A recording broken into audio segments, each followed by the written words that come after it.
viikko Pohjanmaalla on päätöksessä ja Janne ratissa. Kyllä, Etelä-Pohjanmaa viikko onnekkaasti takana ja Alavuudellehan se päättyi tänään. Ja kyllä nyt on tankki tyhjänä, mutta mieli täynnä hyvää fiilistä.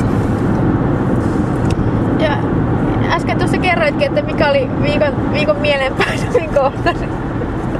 Yksi viikon K-kohta oli ehdottomasti tuossa eräläkoululla, kun yksi poika totesi, että kävi kuraattorin huoneessa päästämässä pieruun.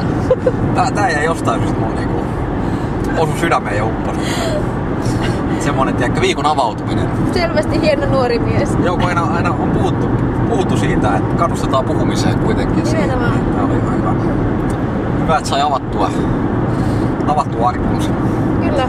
Kyllä tässä toki ihan kuitenkin hienoja päiviä ollut. Viikkohan alkoi tuolta Soinista maanantaina ja sitten päättyi nyt tosiaan tänään Alavuteen. Ja siinä välissä on ollut Alajärveä ja Kauhavaa ja Ilmajokea ja kaikessa semmoinen omaleimainen, mukava, myönteinen tunnelma. Että semmoinen tosi vieraanvaraisuus on ehkä semmoinen yksi viikon sana, mikä on sitten kaikessa tullut kyllä niin kuin, mihin tahansa on mennyt, niin kyllä on ollut semmoinen olo, että tänne on hyvä mennä.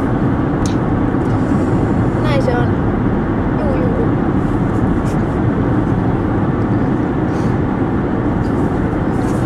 Jopa huoltoasema kahvikin maistuu siedettävältä tällä hetkellä.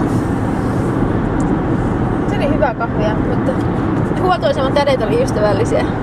Tykkäsin niistä. Mutta ei löytynyt matkamuistoja kotiin viemiseksi, olisi pieni jotain.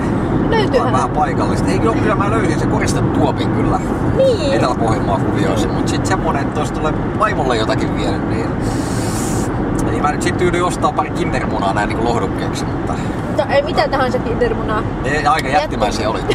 Vähän rikkinäisiä ehkä, mutta Josta tuleekin meidän mieleen, että meillähän on tällä viikolla myöskin näitä munakysymyksiä. Eli aina kun on oppilaalta esitetty munakysymys, niin sitten on palkittuneen pääsiäismunalla semmoisella pikkuisella munalla.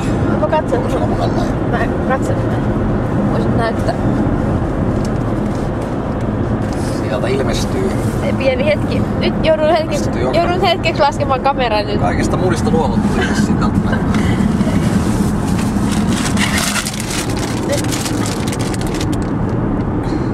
Det här finns en ägg. Se on hyvä.